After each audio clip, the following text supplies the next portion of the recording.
Please Harish Rao గారు please question కు సంబంధించి క్వశ్చన్ కాదు సార్, ఒక్క Please, నిమిషం please, వినండి. please. మీరు sir, Please. You are the custodian of this house. ఈ సభలో అందరి సభ్యులకు సమానమైన హక్కులు ఉంటాయి. మీరే మా హక్కుల్ని కాపాడాలి. Sir, sir. వినండి హరీష్ 2 రావు minutes. గారు, అరే, హరీష్ రావు గారు నేనే- ఇప్పుడు నేనేమన్నా- ఎల్ఏ మినిస్టర్ అరే, క్లారిఫికేషన్ వినండి, ఇచ్చిండు. నేనేం అన్పార్లమెంటరీ మాట్లాడతలేను. ఎల్ఏ మినిస్టర్ గారు క్లారిఫికేషన్ ఇచ్చిండు. ఇవ్వలేదు. ఎవరి- please listen to me sir, దయచేసి ఒక్క నిమిషం వినండి sir. You are the custodian of the house. సభలో ఉండే సభ్యులందరికీ సమానమైన హక్కులు ఉంటాయి. మీరే మా హక్కుల్ని కాపాడాలి. మీరు మా రెస్క్యూకు రావాలి. 2-3 విషయాలు సార్ ఇక్కడ.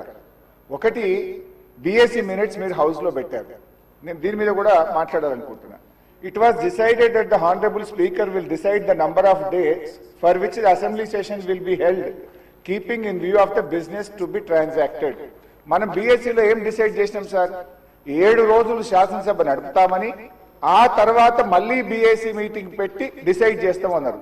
ఇక్కడ ఎక్కడ కూడా బీఎస్సీ మినిట్స్ లో 7 రోజులు సభ జరుపుతామని రాలేదు. బీఎస్సీని జరిగిన నిర్ణయం వేరు, మీరు ఇక్కడ పెట్టినటువంటి ఎజెండా వేరు. దీన్ని సరిదిద్దండి. దీని మీద ఎల్ఏ మినిస్టర్ గారు క్లారిఫై చేయాలి.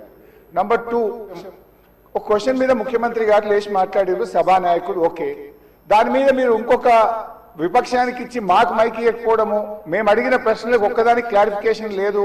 ఇది పూర్తిగా ప్రధాన ప్రతిపక్షం గొంతు నొక్కడం కాదు సార్. మాకెందుకు ప్రొటెస్ట్ చేయడానికి మైక్ ఇయ్యరు? క్వశ్చన్ అవర్ లో ప్రొటెస్ట్ అనేటువంటిది ఆ పార్టీ యొక్క హక్కు సార్. సో అందువల్ల కైండ్లీ లీజన్ ఒక 2 నిమిషాలే ఇవ్వండి. Protest is our right, members right, rule book లో స్పష్టంగా ఉంది. మీరు మా దిక్కే చూడరు, మాకు మైక్ ఇవ్వడం అనేది కరెక్ట్ కాదు. ముఖ్యమంత్రి గారు మాట్లాడుతూ ఏం మాట్లాడింది సార్? ఇప్పుడు ఆయన మాటలు అసలు మూసి కంపు కంటే ముఖ్యమంత్రి గారి మాటల కంపు ఎక్కువ సార్. అది వినడం చాలా కష్టం.